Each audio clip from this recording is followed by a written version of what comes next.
The sons of God / Yahuwah were giants, part 2. We're in the book of Enoch, just giving you some little knowledge right quick.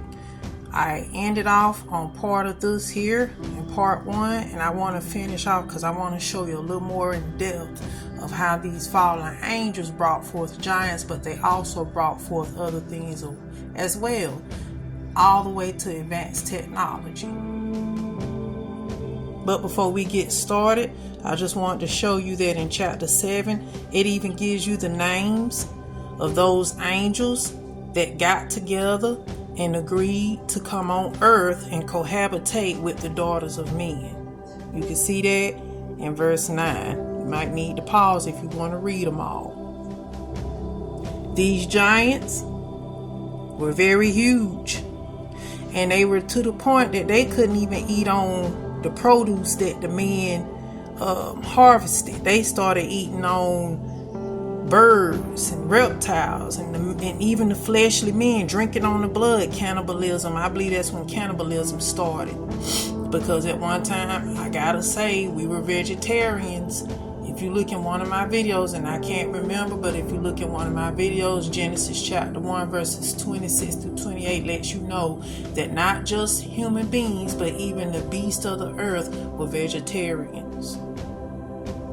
But yes, if you pause, you can read right here and see how these giants started becoming violent, to where they had to start eating on their cells, and they started eating on flesh and blood. Produce and vegetables and fruit wasn't satisfying and appealing to them anymore.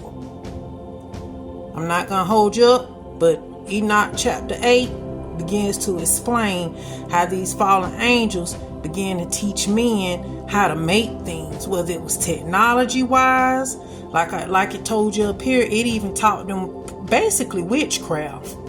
It taught witchcraft.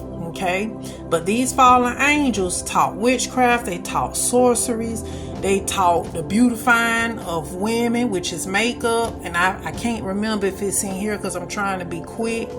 They taught astrology. They taught astronomy. They taught how to read the sun and the moons. They taught all of this, y'all. All of this.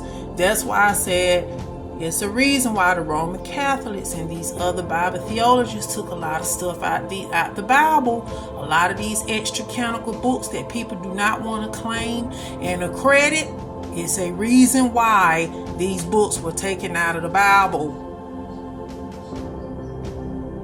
I was right. The beautifying of eyebrows. I was right. They even taught taught women how to beautify themselves. Enoch chapter 9 verses 5 through 6. Thou hast seen what Azazel has done, how he has taught every species of iniquity upon earth, and has disclosed to the world all the secret things which are done in the heavens. Samyaza also has taught sorcery, to whom thou hast given authority over those who are associated with him. They have gone together to the daughters of men, have lain with them, have become polluted, and have discovered crimes to them. The women likewise have brought forth giants. Now I want to show you in Enoch chapter 15, going all the way over here. Verse 6. But you from the beginning were made spiritual, living a life which is eternal, and not subject to death in all the generations of the world. Therefore I made not wise for you, because being spiritual your dwelling is in heaven. Correlated with Matthew chapter 22 verse 30. Look that up, because angels cannot procreate. Now the giants who have been born of spirit and flesh shall call upon earth evil spirits, and on earth shall be their habitation. Evil spirits shall proceed from their flesh, because they were created from above, from the holy watchers was their beginning and primary foundation. Evil spirits shall they be upon earth, and the spirits of the wicked shall they be called. Look at this. But upon earth shall the habitation of terrestrial spirits who are born in earth. The spirits of the giants shall be like clouds, which shall oppress, corrupt, fall, contend, bruise upon earth. Basically, if you pause it and can read this, it's basically letting you know that these demonic forces and a lot of these evil spirits comes from the giants. Not only does it come from the third of angels that fell with the devil, because there were more than just those angels. As you can see, these angels that slept with the daughters of men are fallen angels too, and their seeds are also demonic spirits as well. So it's just not Satan and his 1/3 angels.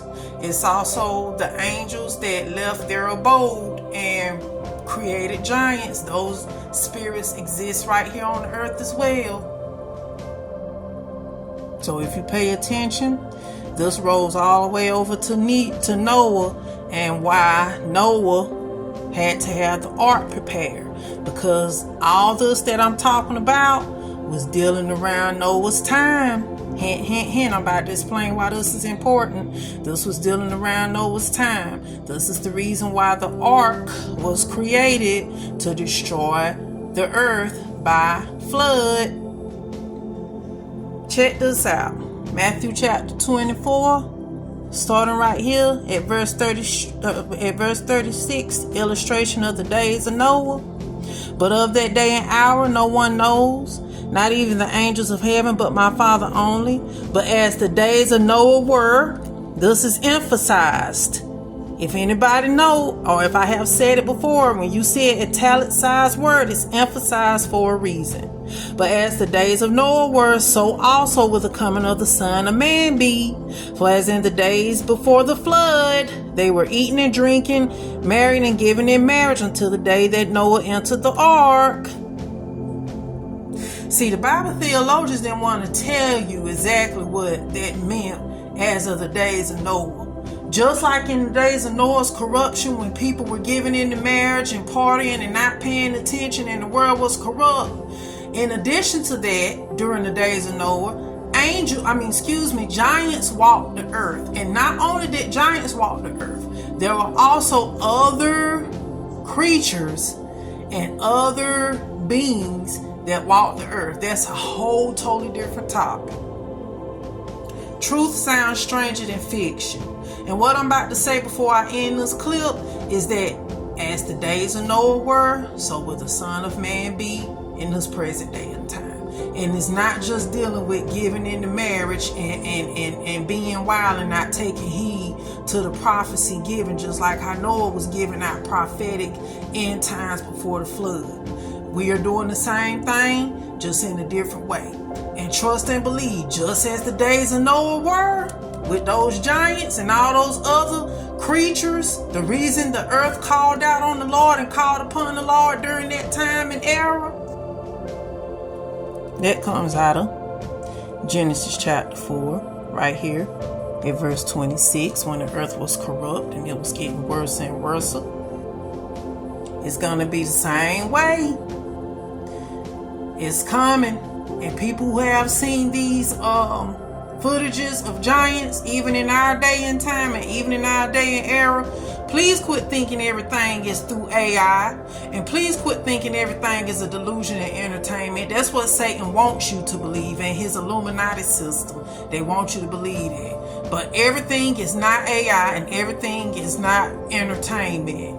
Giants existed, they still exist, and they're going to come out boldly when that time get here, and Yahweh command them to do so, just as the days of Noah.